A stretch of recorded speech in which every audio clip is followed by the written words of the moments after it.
Well, let's get Labour's view on this now, shall we? I'm joined by the Shadow Business Secretary, Jonathan Reynolds. A very good morning, to you.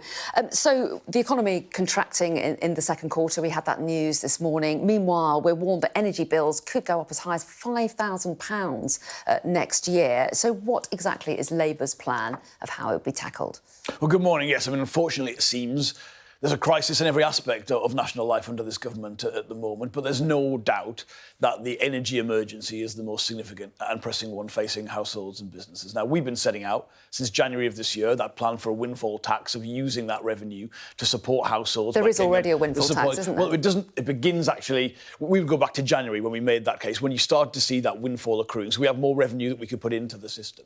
But obviously, as the crisis has only got worse since we began making the case for that, clearly further action is required. Now, we're going to be setting that out over the weeks and days ahead.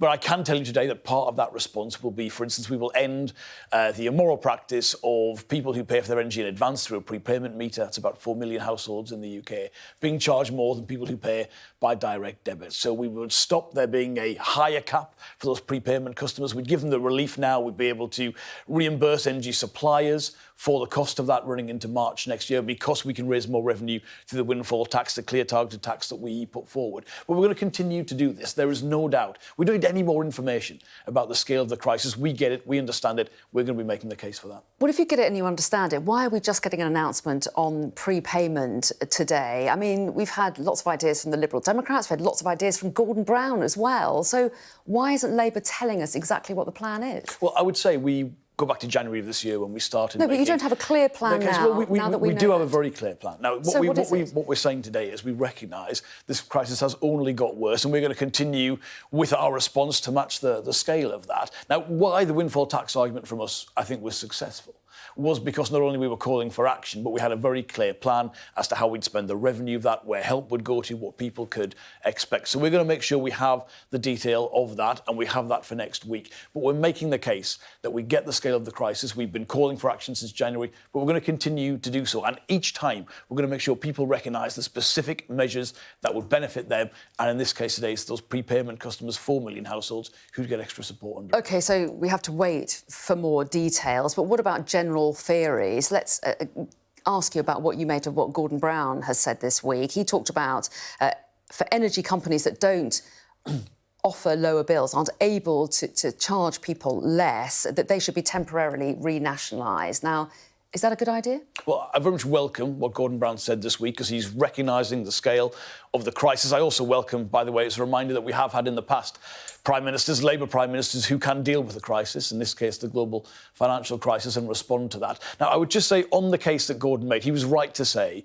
that the state has to act as the supplier of last resort to make sure people can get gas and electric if their supplier goes out of business. That's already broadly the case in terms of how the system works. But where we need specific action is in, you can take supply companies into public ownership, but that's not going to solve the problem. The windfall is accruing on the production side, and therefore that's right, the windfall tax is the right intervention to take a share of that windfall for the benefit of the economy as a whole, and that's the right thing to do. So I think it's very important that we understand and we get across to people that's the action that is required. In itself, bringing a public company into public ownership isn't a response to the crisis, but he's right to say the state has to guarantee the supply of energy. OK, but let me be clear. Is Labour against nationalisation? Well, it's not part of our response to the cost of living because what is required there is direct financial support for people, which we would raise through a windfall tax. It's just important to say, obviously, that if you look at where the country has been coming through the pandemic, borrowing a lot of money, that was absolutely the right thing